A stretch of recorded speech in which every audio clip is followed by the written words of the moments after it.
l'expérience démocratique au Burundi?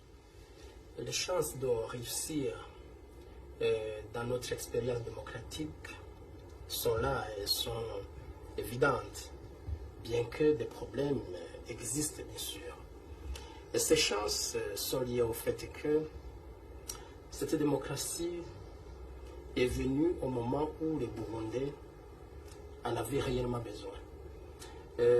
Ça fait 30 ans que le Burundi a connu un régime pratiquement de parti unique depuis l'indépendance.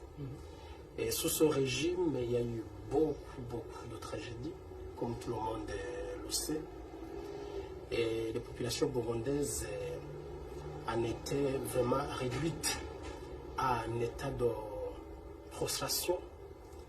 Et les populations, lorsqu'elles ont eu la chance que finalement elles pouvaient se défaire du parti unique, elles l'ont fait de manière claire, sans équivoque, à travers les élections que tout le monde a suivies et qui ont donné la victoire aux forces de changement avec des scores indiscutables.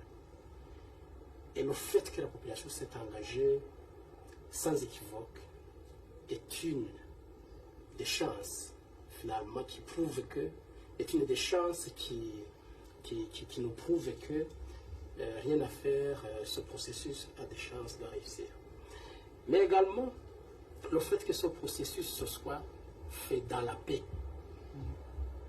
prouve que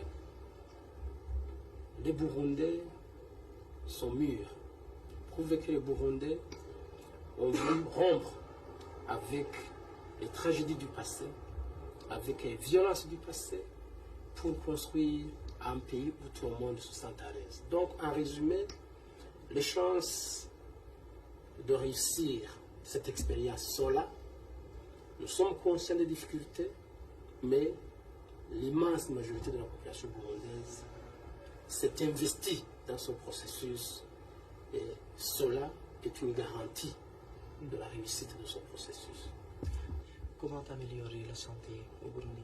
Oui, les problèmes de santé dans son pays sont liés au problème de la qualité de la vie, surtout la qualité de la vie en milieu rural.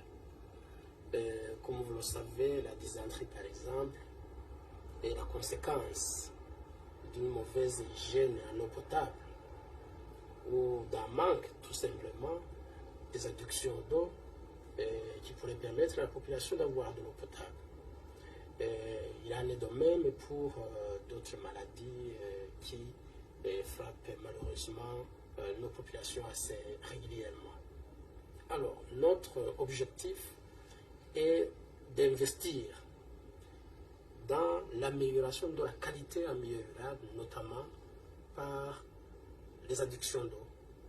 Et à ce titre, il est prévu de faire un plan national d'hydraulique rurale pour que d'ici 5 ans, toutes les provinces soient couvertes des adductions qui pourraient permettre à la population d'avoir de l'eau potable.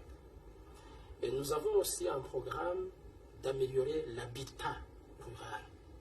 Parce que vous comprenez, les gens qui vivent dans des cases, ils attrapent pas mal de maladies liées précisément à l'insalubrité de ces maisons. Et nous allons donc investir dans ce domaine-là. Nous voulons aussi investir dans le domaine de l'électrification rurale. Et pour que cette électrification permette notamment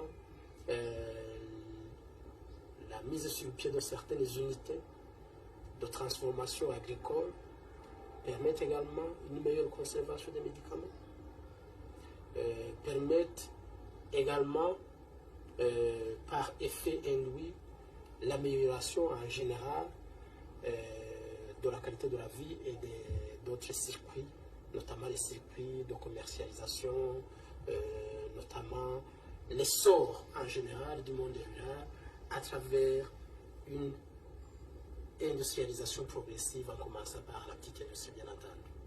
Donc, en résumé, c'est en améliorant la qualité de la vie en milieu rural que nous allons faire face assez efficacement aux problèmes de la santé, précisément en milieu rural. Oui, et on a constaté cette semaine qu'il y a une très bonne coopération entre Belge et Burundi sur ce domaine. Absolument, et j'en profite d'ailleurs pour remercier la Belgique pour la bonne coopération qui existe si heureusement entre la Belgique et le Burundi, et notamment dans ce secteur que je viens d'évoquer, l'hydraulique rurale. La Belgique, par exemple, encadre des adductions d'eau dans une province qu'on appelle Bubanza ici. Et nous sommes en train d'analyser le 6e plan quinquennal.